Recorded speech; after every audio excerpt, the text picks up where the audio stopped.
John Stevens, Rock Creek, Minnesota. Fifth generation, but I'm kind of starting from scratch. The 80s kind of wiped our area out, if a lot of you guys remember that. I was that typical guy of like Corn College TV and the Ag PhD Hefty brothers. I would just, Dad and I would get done with milking and just like, the Chemical Brothers are on it and have to watch that. And then we dabbled with a little bit of stuff, and then 2014 was a pretty horrible year for us up in the area. So Rock Creek, we're about 60, 70 miles north of the Twin Cities, and they are recording. So if I sound like I say something smart, be like, oh yeah. So it sounds good on camera to help me. So I might be able to come back next year and do this again. So we're quite a bit north of the Twin Cities. And I know everybody looks at East Central Minnesota as like the garden part of the state and stuff like that. And we'll get into some soils in a little bit, but we do have up to 9 inches of topsoil above unlimited yellow clay. Historically speaking, about 11 to 15 miles south of the end of row crop production. Once you get up by Hinckley and start going north, you run out of soil. Like literally, you have nothing really to grow on. You got Lake Superior just to the north. You got Lake Mille Lacs just to your northwest. Believe it or not, that influences our weather some. And, if they ever did make black layer, 70 bushel corn isn't very profitable, so it's cattle country. Like when the governor came and it's like, Minnesota's the land of rocks and cows, everyone on Mankato stomped their feet, like, how dare he insult this? We're looking around like, when did he come through? Like, yeah, this is us. Like, but I was that guy, 2014, bad year come in. We did no-till out of desperation to just get the crop in the field. Because if I went out and worked it up, you had the next rain come in and it was just a disaster. So we no-tilled out of necessity and it worked phenomenal. Like some of the best soybeans we ever had. I'm like, how is this so? My neighbors have t-shirts that say no-till, no yield. And we had our, that was the first time we ever had a 48 bushel soybean crop. So then we just kind of went from there on it. Like it kind of worked on the worst year ever. A lot of things defied some of our common logic. And so then as a mechanic, I mechanic on the side as well. And so you're kind of that diagnose type mentality. How does it work? Why does it work kind of stuff? And so I went from the guy that just was writing the check at the co-op to like, my checkbook just don't work here anymore. And I got a fun list of what the co-op told me over the years. My first discussion, I'm not a professional presenter, I'm just a farmer. I'm not a scientist, I'm just a hypothesis tester. That's that kind of humor we're gonna have today. Not an agronomist, this is just my journey, my experiences, and stuff like that. And if something crosses, don't believe a word I say, just use Google because we're gonna have some weird facts. Shout anything out, I'm not an expert, I'm not here to like teach you guys stuff. I just want to invoke conversation and start your brains thinking a little bit outside the box and kind of questioning some of that stuff, because there's so many times now in my life that it's just like, how is this possible? Because everything we've been told is the matrix is, I now see ones and zeros on the walls, and it's just kind of weird. Fertility is local. Don't listen to me, don't listen to him, don't listen to him. You have to do your own fertility trials. The type of clay you have, there's spots in Minnesota where John Brecker out of NDSU had a great article on that. And so there's soils in Minnesota that you could just pour on potassium and it wouldn't really give you a crop response, and it really wouldn't move much on paper. And there's other clays in Minnesota that would be the opposite. Even though your paper might say it's very high, you still might get a very great crop response. So fertility is extremely local. Do your own testing and see what works under your system, and yield is not the greatest measuring stick. I hate that. Everything nowadays is all yield based. So it don't work here, no longer works here. So what I've been told in my life is you have to work in your manure. No-till corn, especially no-till corn on corn, is a waste. That no-till in general doesn't work here. Everybody tried it. Try is an excuse for failure. I'm sorry, but It is. Whenever you don't succeed at something, you're like, well, I tried it once, yeah. I've been told that micros are a waste in our area because we have so many. Pioneer described our area as yield limited environment. The University of Minnesota described it as ick, literally. Back in the 80s and 90s, when the U of M was promoting no-till all around the area, a local guy said, well, what would you do for northern Chisago, southern Pine County? She's like, nothing, just ick, just do what you got to do. It looks like beach sand when it's dry. It's very coarse, abrasive. When it turns wet, it can gum and stick, just like the black muck, It's its own beast. And then even something as simple as when I first went to the retailers and said, well, I think I can go to strip till, I think I can reduce some of my overhead cost. We've been banning fertilizer on planters and 2x2 for generations. Used to have a different application chart on a 2x2 versus broadcast. And now I say I want to take the 2x2 off the planter and put it behind a cart. You're going to have some deficiencies. I don't know how that would, you may think they literally said, you may think it's going to work here, but yeah, that ain't going to work here. And really? Okay.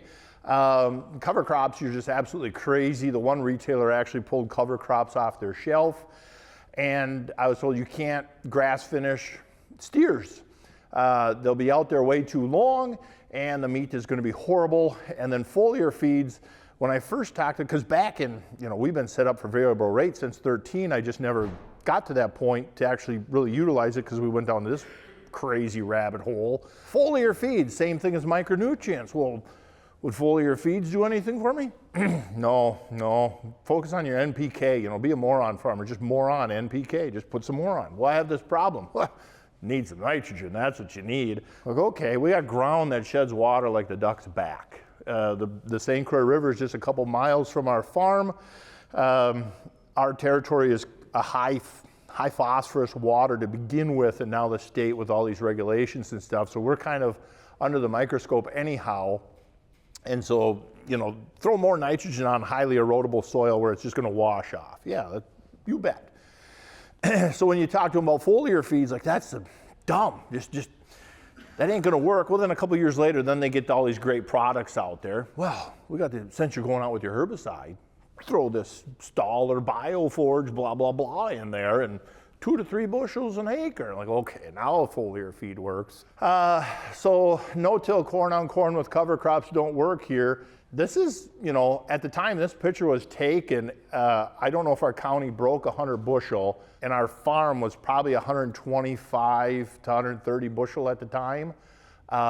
So I was laughing because the person taking the picture was a no-till, no-yield promoter, and here we are. I won her test plot with cover crops. Beautiful cover crop, beautiful oat grass, radishes, big, huge leafy. Oh, it was fantastic. I'm still chuckling at that one. Strip till don't work. I didn't do this stuff because I was told not to 100%, but I saw the thing. And so that's an old Ag Systems, made out of southern Minnesota cart. And I just robbed the burming discs off a DMI Eco Tiger, and it's an old Hinoker RM cultivator. So I just flipped the depth wheels upside down, $500 of some steel, a half a day of some welding, and I had a strip till bar. And it worked phenomenal. I sold it. The guy's still using it now. And cattle, you can't grass finish cattle. We ended up calling them hippos. I get called out by some of the grass folks because this isn't grass. We use legumes. I love alfalfa. The dairy history, alfalfa is a wonderful plant. Everybody's used to seeing grass finished, grass fed as, it's a lawn. They're out there for 3 years maintaining somebody's lawn. We call these our pasture hippos. There's oats, oilseed radish. There used to be a funny gal from the local NRCS. She'd eat the radish. They were kind of spicy, actually. I laughed when she ate it. I'm like, you're nuts in the head. And she's like, try it. It actually wasn't terrible for spicy wood. But the oats and the oilseed radish are as tall as the cows. And so we literally had to move, to move them steers, we literally had to hop on the 40/20 with the brush cutter just to see 100 yards across a little 3-acre bay. and it was phenomenal. They finished out. I think them were still 2 pounds a day gain. In the wintertime, let's be honest, in our territory, we can grass and claim all this stuff we want. In the wintertime, we're confinement, you know, and so you're feeding hay. So there's still grass finish, but yeah, that was 25 cents a day feed cost. What's hay right now? $2 a day minimum per head at today, you know? Yeah, that was absolutely possible. I always say make farming great again. That's a legitimate near and dear to my heart. When you go to these events, I kind of like the contrast to your local retailer. If you talked in the crowd with your local retailer at your $40,000 pork chop dinner, like, you know, Billy better be smart in college because he ain't coming back to the farm. And at these events, there's so much optimism and hope. Like, yeah, we're making changes. You know, the next generation can come back. We're able to find money and opportunity and marketing. Oh, there she is. I don't know where I'd be. She's helped us out quite a bit. She's our little cattle whisperer. I'm jealous of the cows. They get more loving. It's cattle. I don't see too many sad faces, so there's not a whole lot of cattle guys here. But so that's her little garden. The garden holes we took you remember the row crop cultivators, the guide coulter for side hilling? We made a pizza cutter out of it, literally, and then I had to cut the hole, follow the garden hose, and then she could roll up her sod and move her garden. And cows aren't allowed to be dirty. No, that one wasn't a joke. If it's a joke, sometimes I'll go like this so you guys can laugh on cue. But that one was not a joke. She literally maintains them cattle to that level. Principles of soil health, I got a million stories on her, but we got to keep moving. We got a 4-hour event for 1-hour presentation. Principles of soil health, the big one is less tillage. And our soil to go from full till, you know, I'll offend you here and say dead, non-functioning dirt. I have it, you have it. Well, you don't, but your neighbor does. Just get that, don't come at me. That transition takes time, depending on the context you have. If you could afford to green fallow a field, you could go from full till to Dave Brandt, Gabe Brown kind of stuff in a couple years. We did it on a 3-acre piece. That field's going to make us money down the road, but that year or two of green fallow costs you money. So you ain't, your context of how fast and how well you can incorporate and the soil that you're on. Down here on this beautiful soil, I'd be no-till so fast your head would spin, or very minimum till. I'd always be strip till because of the nutrient management aspect of strip till, even if you were doing a finish pass in front of it, just on the dollars saved on that route. But we got to be able to transition. We still got to be able to make money. We got to be realistic. So our soil, I can go no-till, and then the first couple of years, it's going to be a nice transition. You're going to be wondering why everybody else isn't doing this. And then years 3, 4, and 5, you're going to be like, this is the stupidest thing ever. Bring in the strip till because it's going to compact. Our soil is just going to get so tight on you. Our top 9 inches of topsoil is what you would build subgrade for roads out of. It just packs beautiful. And so we can still gain soil health with smart tillage. If the ground can't breathe, what good is it being no-till, kind of, and then the same with livestock. How many of you guys are going to really jump back into cattle? Like, nobody's that silly. Okay, you are. We are, but everybody else is like, no, I like life. But there's programs out there. I mean, you start bringing in animal unit monthly credits and look at the cost and value of bringing them cattle in behind your cash crop, and there's potential money to be made of working with another cattle person. I love this one. I'm not too far nor too cold, too wet. My soil's way too heavy for any of that stuff to work here. I am holding back some sarcasm because of what you read, of what you've heard from farmers for the years. I got a lot of videos out there. I wouldn't believe it. If I was listening to me now and me 10 years ago listening to me, I'd be like, this dude is handsome, but off his rocker. Like this just is not, he's dumb. He's just making this stuff up. But I've got I've got the photos of walking across the road with a tile probe, and that tile probe is your best friend. That tile probe, the top 6 inches, there was still frost, so the top 6 inches you shimmy and your boots go under the mud and water, and there's still frost. Went across into our stuff, where we left the stock standing. It was amazing to me. My first couple years was like, well, that's gonna just be way too much snow. That stock catches the sunlight, it melts a hole and exposes that soil rather quickly. I could go across the road and sink that probe into 4 feet, perfect, just beautiful. I could almost lawn dart that thing 1.5 feet when the frost is coming out.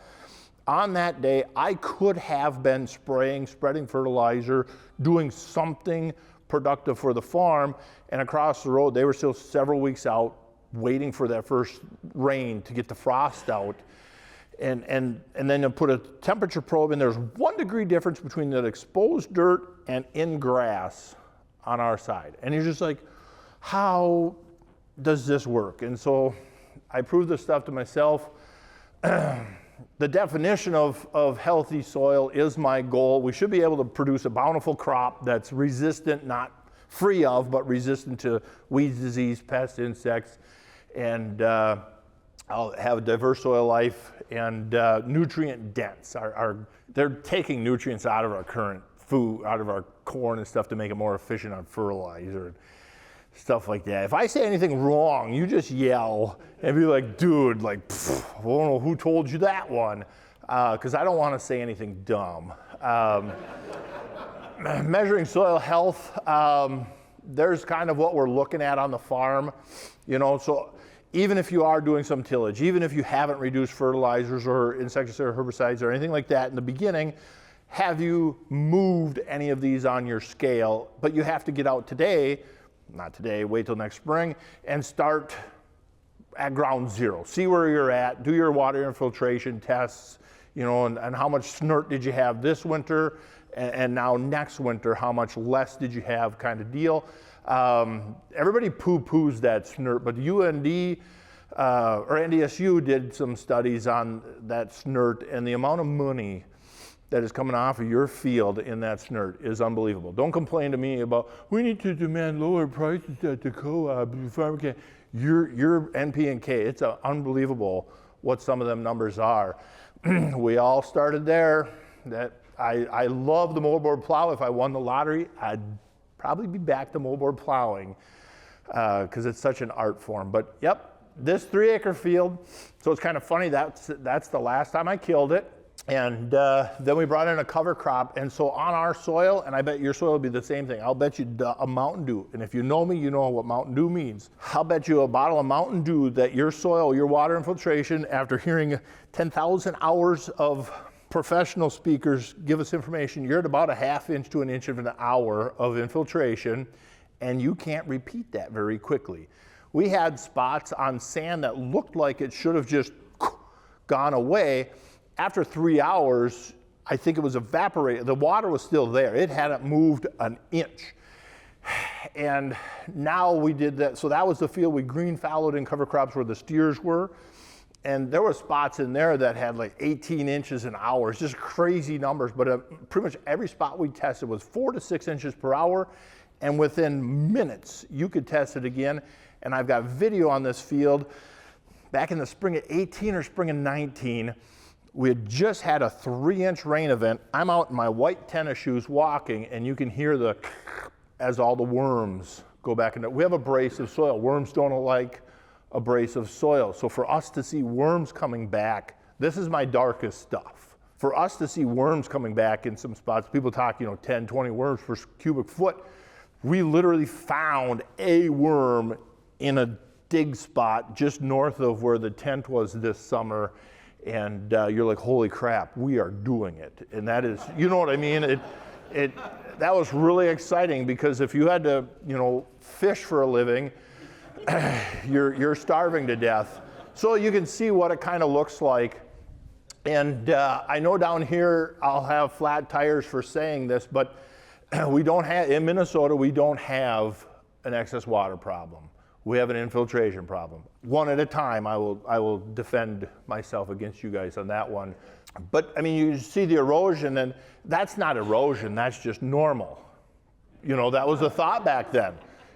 Like, well, that's just that. You take the digger and hit it a couple times and hit it a couple times.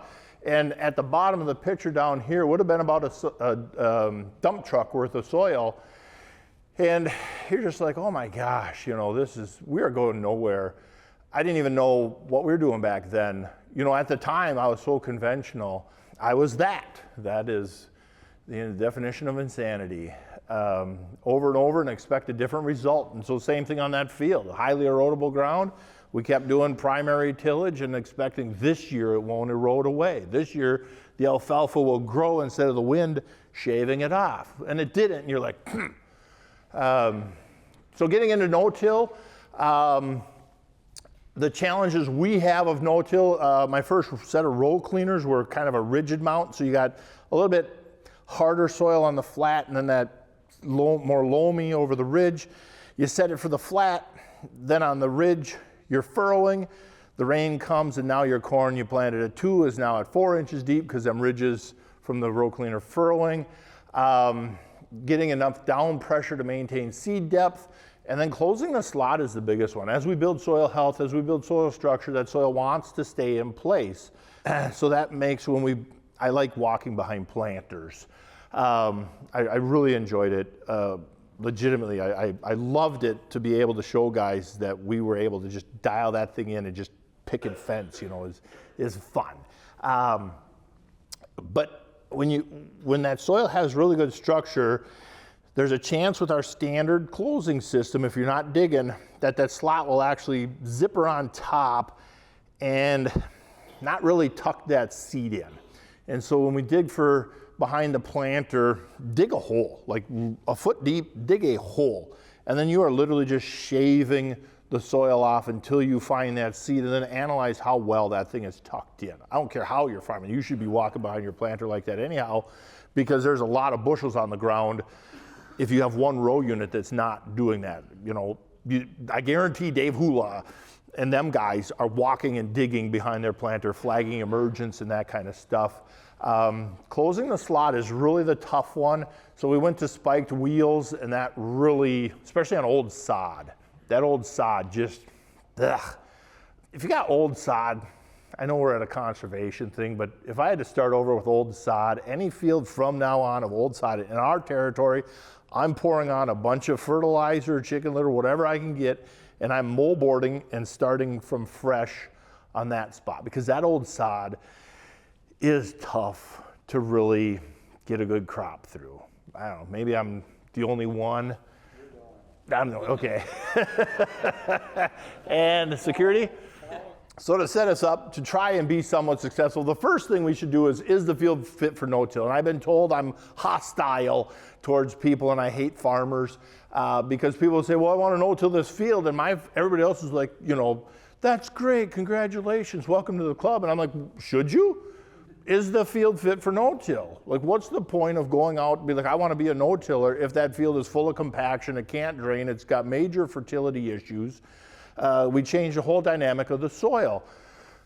From tillage to no-till, the nutrient cycle and all that stuff is very different. And so we want to make sure we got a good candidate, otherwise you're going to be the next guy telling all your neighbors, like, I tried no-till once. And so the planter is the biggest part, but the one thing I also found was the fertility really changed. When we were conventional, it was half urea ahead of the planter and then half at V4. Nobody in our area has the ability for late season nitrogen. So you had to be done with nitrogen early season. And when we went to no-till, I found that my last application, I actually could bring forward more, which defies logic, but I'll lean on you on this one. All that corn residue, like if you do corn on corn, you broadcast urea, they say add 50 pounds, you know, because the residue is going to tie it up. Like when we used to use sawdust in the dairy manure, you pour all that manure out there and the corn's yellow, so you keep putting out more and more urea, and then pretty soon the sawdust breaks down, and now you got the best corn crop you ever had. And I think that old sod and the roots in the ground did that same thing. I think they were that carbon sink and they might have held some of that nitrogen. So you were deceived, like, And so come fall time, the corn would be green as grass. You know, everybody else's corn is firing and turning yellow, and your corn is as green as grass to the ground. Not a leaf has gone yet. You're like, oh boy, we got to, you know, speed this up a little bit. So we're still trying to figure that out. The primary tillage, we get a false flush of nutrients. Yep, that's great in the immediate right now. That's great. We go out with the primary tillage, we get this flush of nutrient release, and we get this fantastic emergence and this fantastic stand. But why did we do that primary tillage? Because we have a bunch of compaction and all this other stuff that we're trying to, you know, we got to bury the residue, that kind of stuff. But long term, them particles are going to move and then they're just going to be compacted again. If that DMI or that, you know, you have to have the 875 to be cool. If the 875 fixed compaction, wouldn't the fence line be full of 875s because we no longer need them? That's how I think.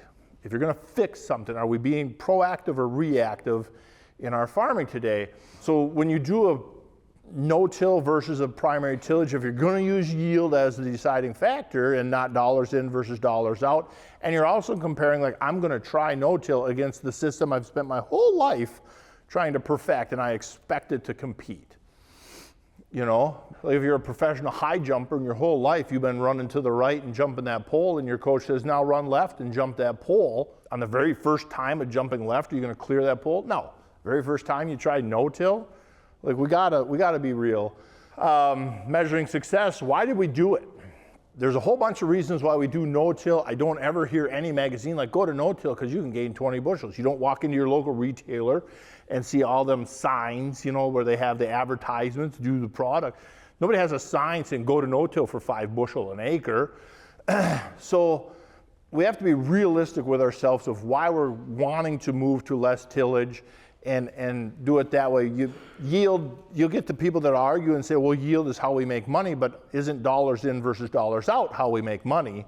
I'm not somebody to look at and be like, that dude is got it. Like I am, Gabe Brown or somebody says, if you fail, you know, you should be failing something and then you'll learn.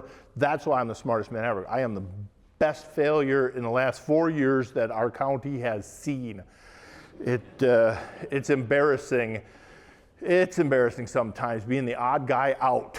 I love that one. I was down at Lance Klessing's and the lady said that across from me. When the guy giving you the soil test, when his income relies on the outcome of your test, how good is he going to grade your test? I'm like, man, so I gave her $1 so I can use that for the rest of my life. This would be a very productive field in our area. You'd end up with an average of about a 2.2 on organic matter. The P would be, you'd end up with an average around 30, and the K would be about 180. pH, this field we did a good job maintaining. If you picked up, like what I keep hammering, the old sod farms in our area would be a 5.2, 5.5 pH, 5 to 9 on P1, 40 at best on the K. When I went to like Conklin, Pro Ag clinics and stuff like that, if you brought in a soil test, they literally asked me, like, why would you farm this ground? And you're just like, that's my best field. And like that literally happened. And you're just like, oh my gosh. And they're like, what? And I'm like, well, this is some of the higher, better ground in the area. So I mined this field for 9 years. I mined it. I didn't apply the P and K that I was told to apply. I applied, I think, like 20% over 9 years of what we were told to do. The P1 or the Bray actually went up 2 points. We'll call it a statistical tie. The K was cut in half. No crop response, no deficiency shown whatsoever. pH maintained. Normally we apply 3 to 5 ton of lime every 3 to 5 years to maintain pH. So I go to local agronomy and be like, well, how is that possible that the phosphorus stayed the same? And local agronomy said, well, you have a high phosphorus soil to begin with. And it's like, yeah, but even if it was high, if I mined it, it would be down. And so then I reached out to some soil scientists, whether they're right or wrong. They said because phosphorus is a very fast nutrient to respond to soil life. Soil life can very quickly get phosphorus available on paper. and we were using buckwheat and a lot of cover crops on that field. pH, they said because of oxidation from primary tillage and the chemicals, fertilizer and stuff can hammer pH. I don't know. And then when I asked them how come if a majority of our nitrogen comes from the soil, how do we test it? How do we know what we're getting from the soil? How can we build a nitrogen program versus buying 1-to-1 ratio? They had no answer, and I said, what about carbon to nitrogen? What do we need to know about that? And they looked at me like I had 5 eyes. So then I asked basic plants, like, why do we have white mold? Why is white mold attacking my field or that field and not that field? Like, why? And they're like, well, we don't know. Why do aphids attack my plants? And they're like, well, because it's hot and dry. Okay, well how so we learned, the retailer never told me, but aphids don't have a pancreas. Am I right? They don't have a pancreas. So when our soybeans get hot and dry in the fall, their urea levels go up, their sugar levels come down, and they thrive on that. So I've heard the rumors of if you could get Brix reading, on the cattle industry, Brix reading is old news. Through specialty crops, Brix readings is old news. Through corn and soybeans now, today, it's like, we've never heard of that before. We have average, there's tons of charts on the cattle industry of moving cattle at specific times of the day and capitalizing pounds per day of gain. But yeah, at the corn and soybean guys, when we talk Brix readings, it's like, you're goofy. Yes, but they claim 11-to-1 on a Brix readings gets the sugar high enough that the bug simply can't digest it and they can't eat it. Or they die or something because there's no pancreas, the sugar turns to alcohol, something like that. And then at 13-to-1, supposedly, pathogens can't live very well in your plant at that level. Tar spot, white mold, simple things like that. I don't know. I'm trying to learn that. I bought a refractometer. We're going to start testing to see if that's true or not. Google it, figure it out, try it yourself. I'm just saying, Mother Nature clearly has figured out a way to deal with stuff. We've just lost our way a little bit. Foliar feeding. This is a new passion of mine. For years, like when did Stahl or Bioforge come out, like 11 or something like that? Algae products, there's this big boom of all these in-furrow and all these products. I did hundreds of tests of that stuff, and then I try foliar feeding. Apparently there's a science behind foliar programs. And so what I learned is, because I did years of since you're going out there, and the only person that made money was the retailer and not me, but we can go out there. I guarantee if you throw some boron, zinc, iron, calcium in a foliar program, your heavy metals, you might trigger a response. If you took zinc in a Hudson sprayer, even if your soybeans look really healthy, take zinc in a Hudson sprayer and give it a little mist, you might get a crop response. So they're just banking on it. Same with all these nitrogen products. They know at 1-to-1 you're way over applying, so they can say, use our product and reduce your nitrogen 20%. Well, yeah, because you're already over applying 30 and 40%. And so the science behind it is the time of day we want the plant cool. The stomata, the cell under the leaf is open. It can breathe and take that in. I'm using sap testing for the most part of my foliar programs. I go in with a fine tip to make a fog, like a fungicide, and that's why I say don't do it while you make a special trip so you do it right. I want it to be a fog so it's cool. That plant, the dew is just coming off. That plant, them leaves are just lush looking, like they're just beautiful in that morning. They're gonna breathe that up. There are other people that have had good luck with a high water rate, but that's their system. And then why are we doing this? I'm doing this as a nutrient management tool. I am not trying to be the next 200 bushel soybean guy. I know where I live. You will never see me in a magazine as the next guy of like, he did 200 bushel. Never happened. If I break 100 bushel on a 5-acre test plot, the coffee shop will have my poster up there, but nobody around the country is going to know it. I did corn. It's on. I have a couple videos out there on it. So we had a cornfield that would not respond to nitrogen. When you go into July and that corn is little and the row next to it is normal, and then this row, you know, just this weird sporadic unevenness to the field, and you're like, crap, well, I'll just take a bunch of nitrogen out there. Well, what doesn't respond to nitrogen? So I put in 20 some gallons of 28%, a couple gallons of ATS, a couple gallons of 1034O, even had some old starter, you know, 624-6 left over, threw in some of that, like, it could be a 200 bushel spot. 2 weeks later, didn't even move. That corn plant was still small and yellow, didn't even respond to that nitrogen. And that kind of freaked me out, like, what plant doesn't respond? So we pulled a SAP test, and this isn't that exact test, but it showed us what things we were low on. And so then we were pretty much low on every micronutrient. We went out at 6 gallons an acre of a product. It had some Conklin, you know, 3-18-18 as a carrier, a couple gallons of water, some molasses, and a couple other humic acid and kind of bug stimulant products, and then some potassium. And boron, I think, was one of the big ones. And within a few days, you had growth on the top of that plant. That corn went from plow down, like let's just get rid of it so nobody sees it, to it made 120. I mean, the ears, I got the video, the ear, that little tiny plant still threw a big ear. And you're like, holy crap. And then in soybeans, this is the last row of foliar feeding based on the previous SAP test, and we added 9 pounds of potassium because the field was very potassium deficient. We had a D4 drought this year, very potassium deficient, and really uneven pockets like this. This is actually the time delay to my look-aheads on the strip till cart, is what you're seeing. Right here is the headland. We're driving in, and the fertilizer finally made it from the cart down the tubes. But it was phenomenal.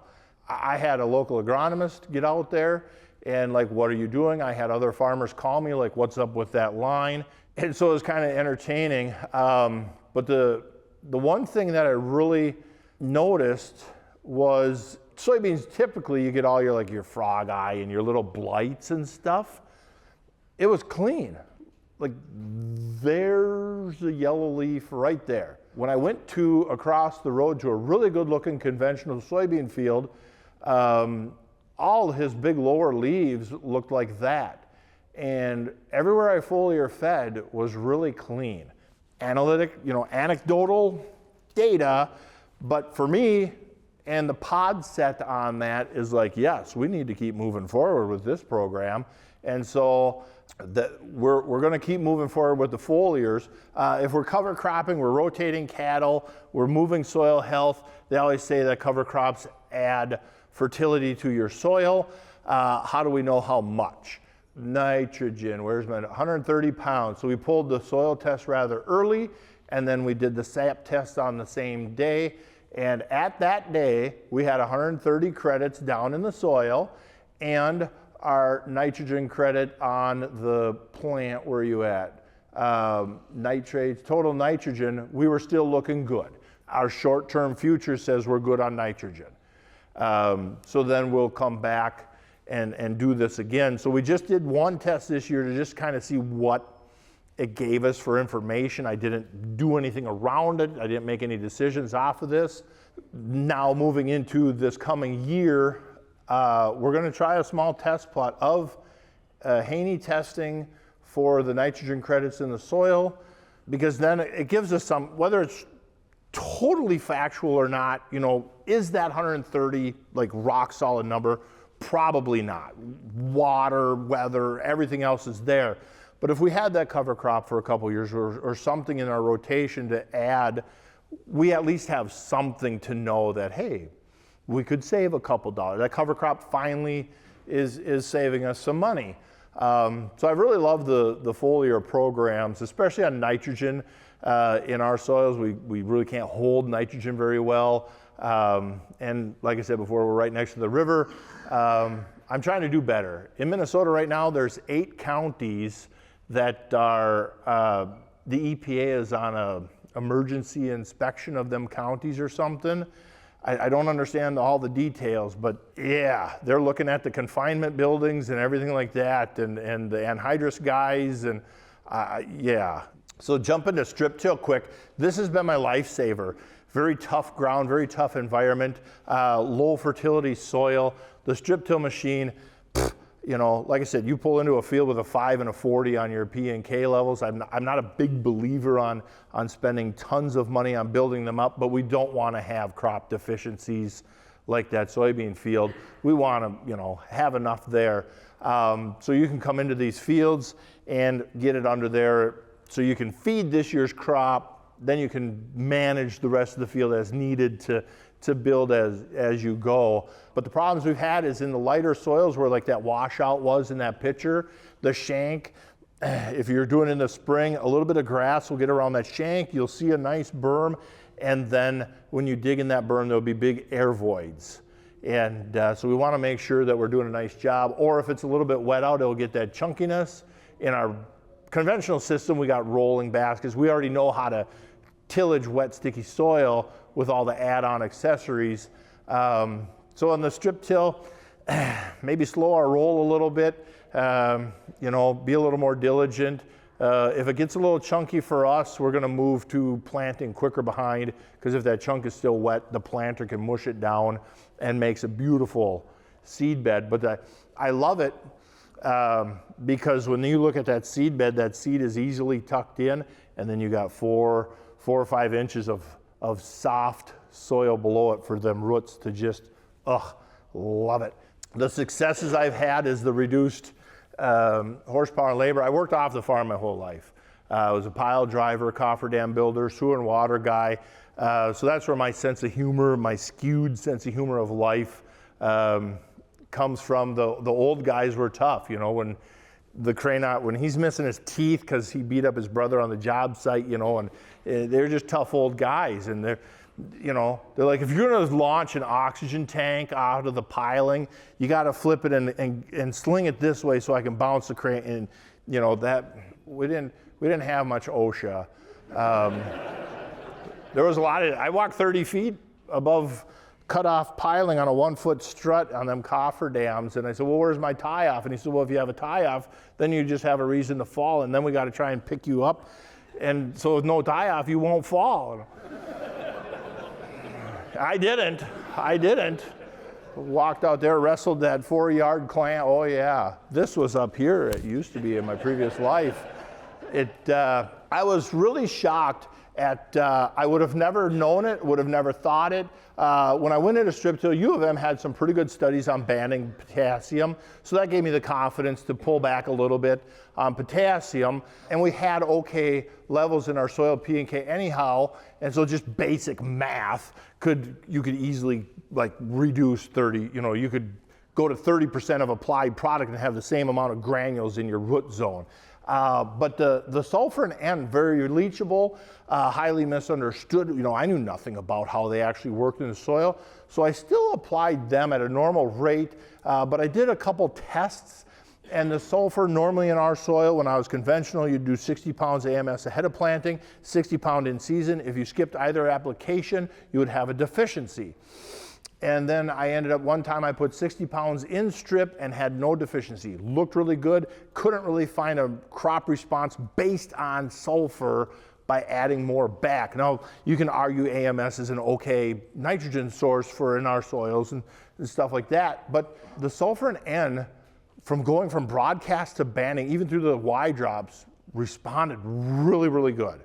As soon as we went from broadcast to banding and we didn't reduce them rates in them first couple years, that corn was phenomenal. I mean, that is where your seed dealer come out and be like, okay, you're doing it. And so now we've been, since 2018 and we started banding, I've been around hunting that 0.7. And I'm pretty proud of that because we have no organic matter really. You know, when you got spots that are 0.5%, like I said, crop production stops 15 miles north of us. You got the Anoka sand plains that come up through Isanti towards the I-35 and stuff.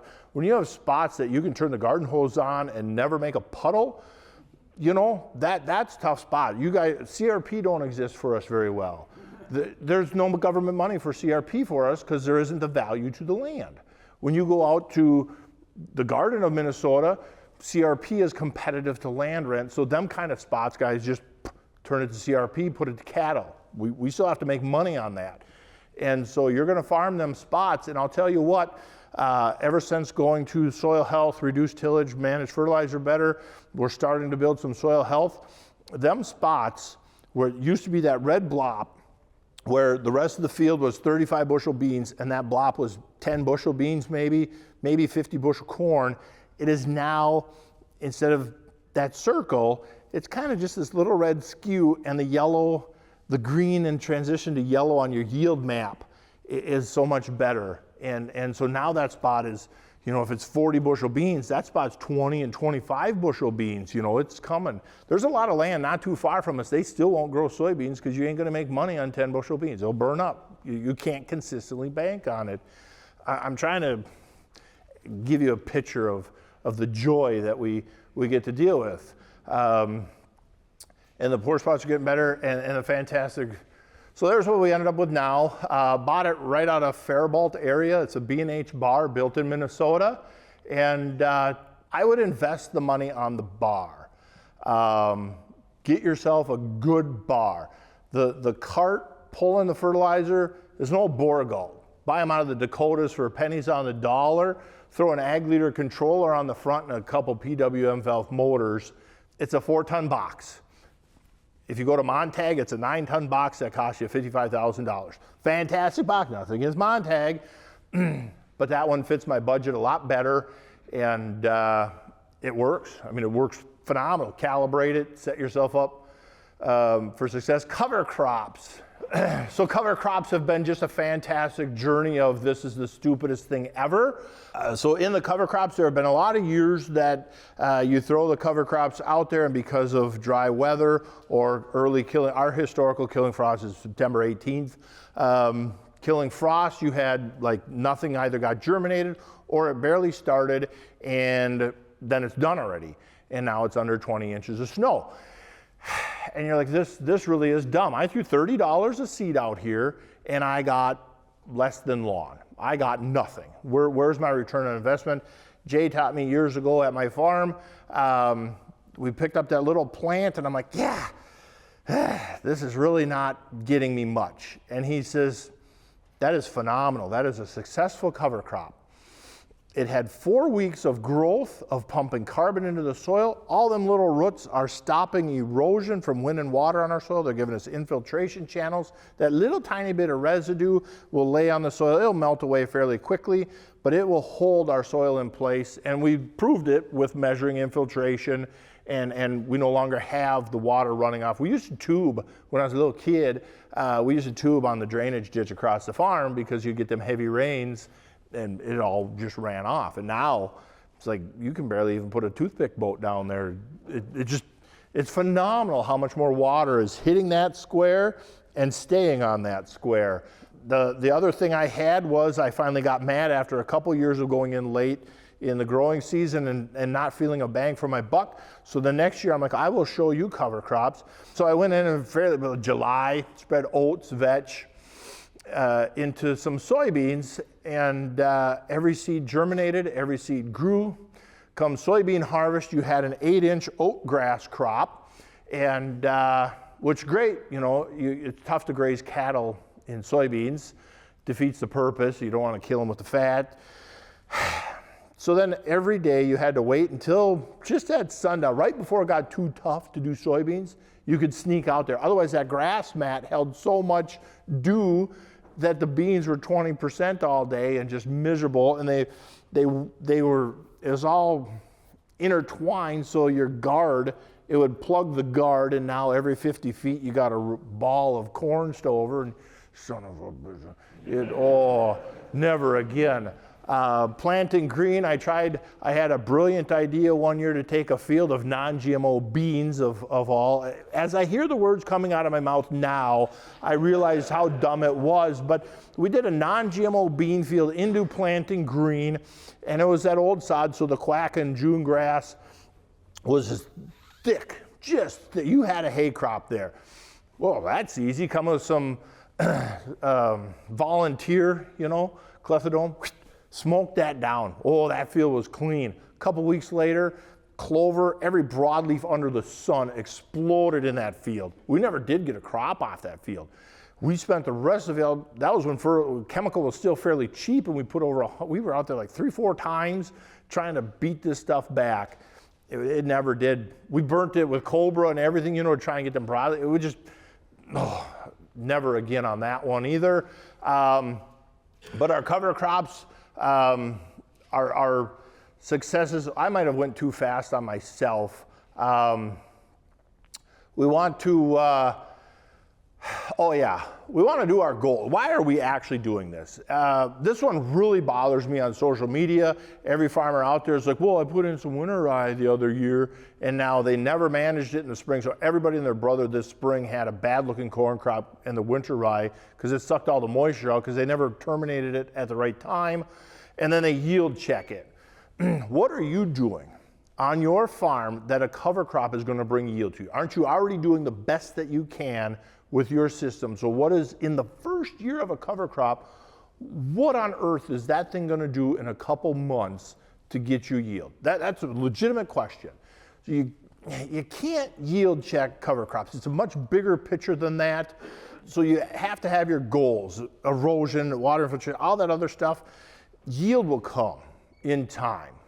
But when we get started, we want to be realistic to ourselves and have realistic expectations. Like there was a lot of conversations I've seen of guys like, well, I'll just throw some alfalfa into this year's corn and then I don't have to buy nitrogen. Yeah, and you don't need to combine. You ain't gonna have nothing.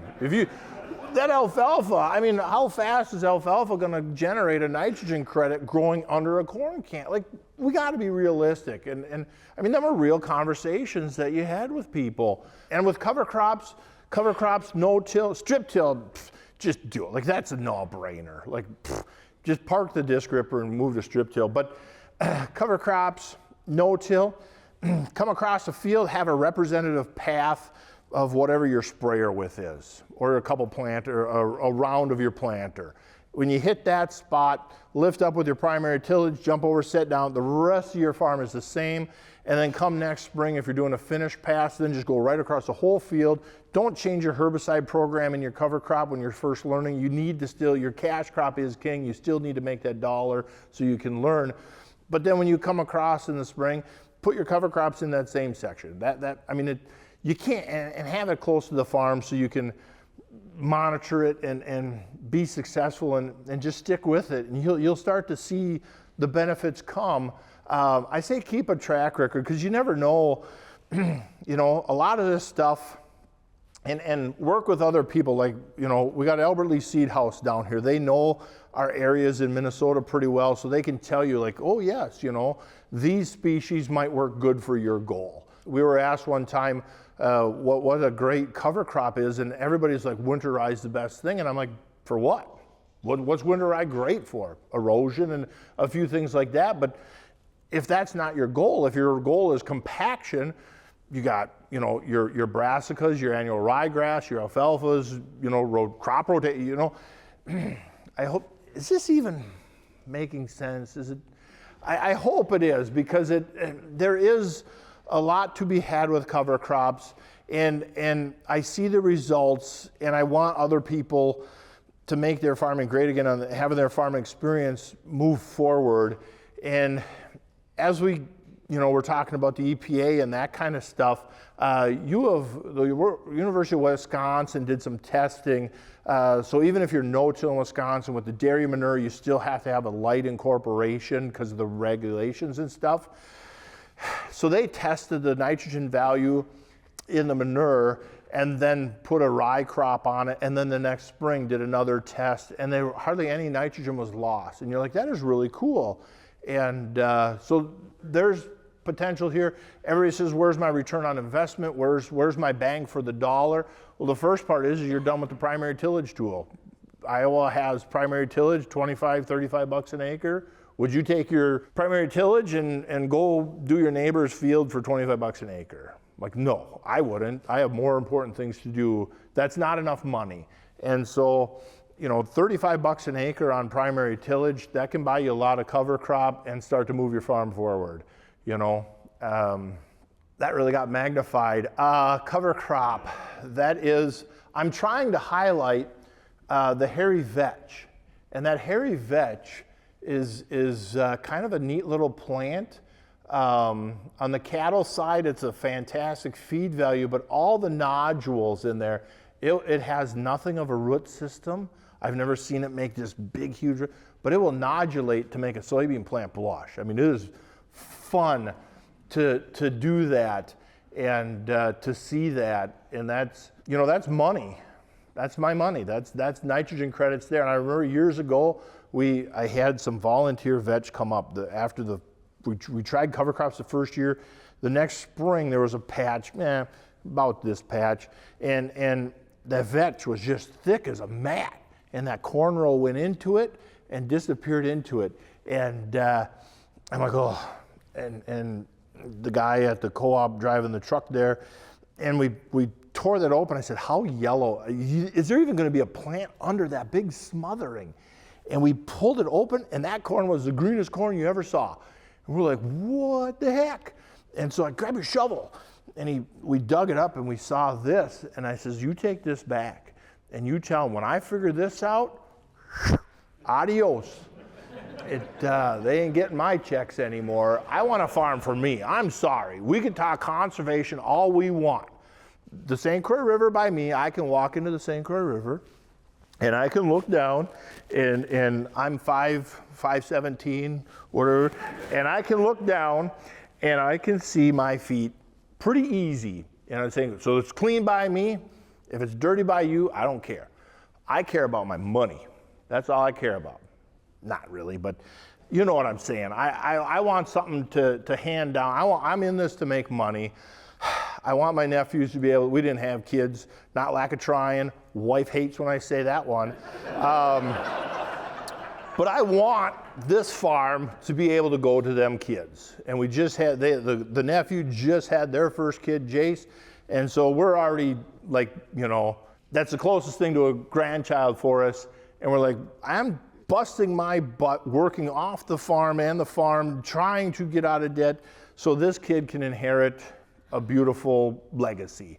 And that is how we are going to do it.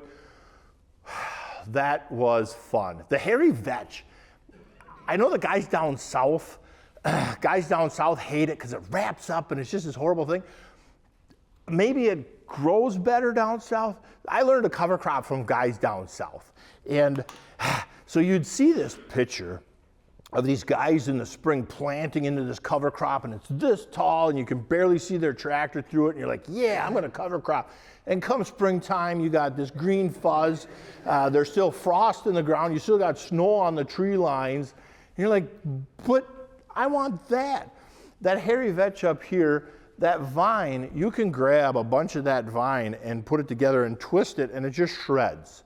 And so I don't understand why the guys down south, so it must grow stronger, bigger, but it just shreds so easily for me up here. The planter, I've never had a problem with anything planter on hairy vetch. In soybeans, so when that oat grass took off, the vetch also had a fantastic day. It literally just came up in the canopy and just grew across the top of the soybeans. And the opening picture, that really purple flower, that's the vetch flower. I think it's just a beautiful plant.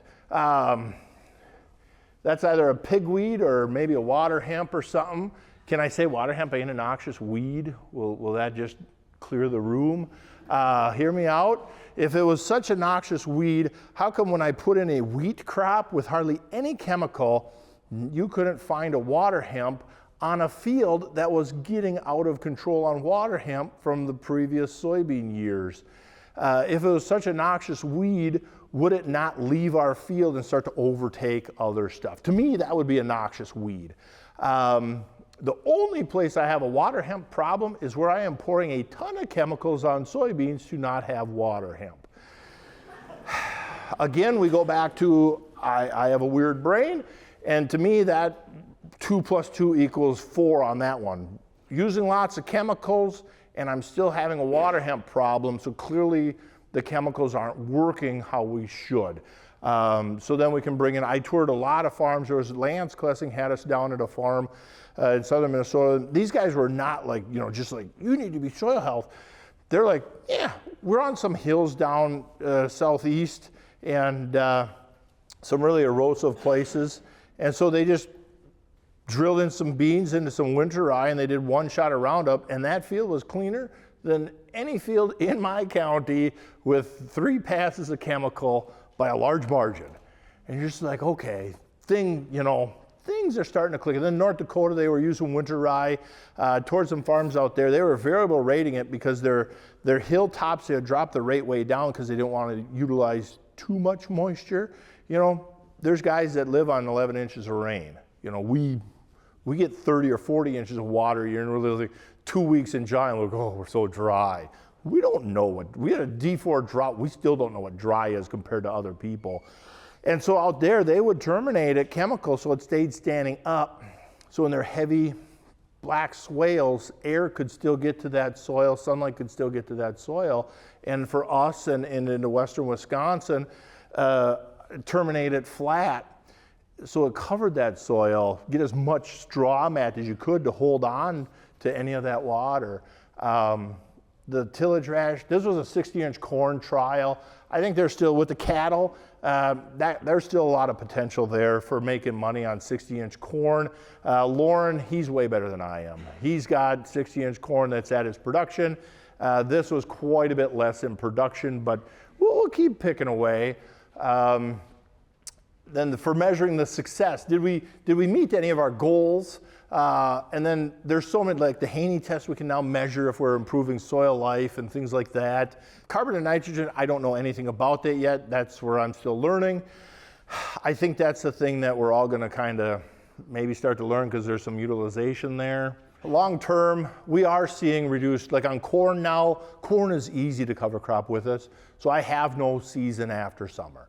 We have to get them cover crops out early, V3. If we go out, in September, other than a winter type wheat rye, you ain't gonna have nothing. And even then, you're gonna be waiting for the next spring for it to green up. So corn, we've really reduced a lot of chemical in corn, big time. Soybeans, we still have yet to figure out. With cattle, I'm gonna term this phrase as hay. I know it's cover crop species, but we can make hay out of cover crops and we can graze cattle on it, and it works. And the demise, the joy of my life. How much time? 3 minutes. Woo-hoo. We will make it. So the cow's another revenue. LOL. You will never see another presenter put that up there, I guarantee that. Any cattle people know that there's a lot of truth in that statement. For us, they're another rotation. It bothers me that the old guys in our area would have cows on this pasture that had no grass. They're hauling hay on this field in July when, well, if that's the case, bring them back to the lot and put corn on that field and make money. Like, what are you doing? So for us, they're another rotation. So we got basically the cattle. We can overwinter them out on the field. We can process the hay and feed it. A ton of hay is 20p, 40K credits roughly.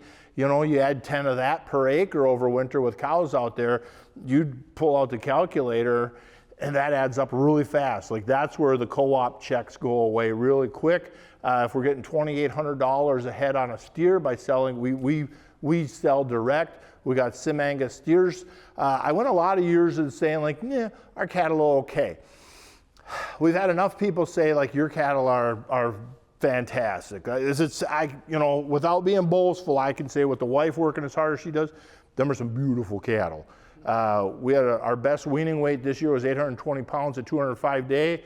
And that wasn't an oddity because the worst one was a pair of twins that were still almost 600 at 205 day. I mean, these Sim Angus with the AI, they are working. I'm cheating because I graze alfalfa, not old burnt out grass.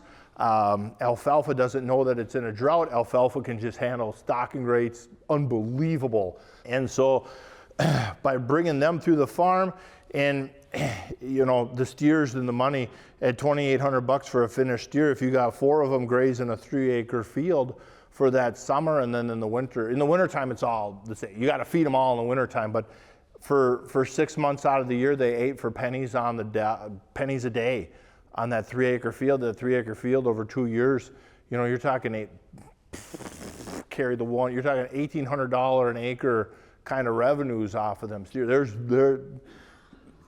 Cattle, God, they suck, but man, they can bring you they can bring money. I mean, that's what I'm saying for you guys, you know, even if you don't own cattle, you got grazing opportunities and rental opportunities and soil building. You got your animal unit monthly credits. I know a lot of us will say, well, that's fake money, but it's just a calculation that cow is out there, she's growing a calf in her, and so we have to be able to put numbers to that, and so where it gets fishy is if they're grazing corn stalks, you're not saying that that's $70 or $80 an acre worth of feed. You know, that you can skew your numbers to your banker however you want, and then he'll just pull out FinPac data and correct you anyhow. But no, the cow, this ain't new. Like, our grandfathers followed alfalfa in North Dakota to be sweet clover. You plow down the sweet clover and you followed it with your other crops. Like, there's nothing today I said that is just groundbreaking. If you were 120 years old, you'd be like, yeah, that's how we do it. The only difference was back in the day when Charles Engel, he would corn this field until it started to not look good. And then he'd flip it to this where the cows had been for the last 4 or 5 years. And then now the cows go to that field. That's the only difference. The cows have left all the small farms, and now we got to write the checks to the co-op. And now we got white mold and all these diseases and everything else. It just, you know, your grandpa moldboarded, but he only went, now I'm on a tangent, but if you were walking behind a horse, you're not going 8 inches deep, like we're really gonna bust this. Like, you went 4 or 5 inches. I'm the first generation to not have horses. I was very emotional when I'm the first generation to not continue dairy. Very proud that I'm the first generation to not know a horse. I will never be the man my dad and grandpa and his dad were. Yeah, let's back on track. This is more for me. I'm like herding cats with this conversation. With the cattle, I will emphasize 1,000,000%. I know in other areas you can sell alfalfa for good money. Sell your bad feed. Feed them cows that alfalfa. Put the quality into them. Buy your genetics. I don't care if you're Longhorn. I don't care what you're doing. Whatever flavor of cattle you want. Not one is better than the other. Well, for number 2, like you know, obviously your Sim Angus are not, but everybody else for number 2, none are better than the others. The low stress, the mineral program. I'm not trying to promote a product, but Hubbard has a Blueprint series. I can prove it every day of the week that Blueprint 20 tub saves us a lot of feed consumption. Quality program, low stress. You'll see low stress. If I start getting wound up, you know, the way I don't like when I'm here back there, well, then you come back and push them and I'll run the chute. And then she comes back with her pink bucket and she walks that guy right up into the tub, and then I don't even get to use the fiberglass rods. And like, screw that. And our goal here is to make beef because we make money on pounds on the hoof.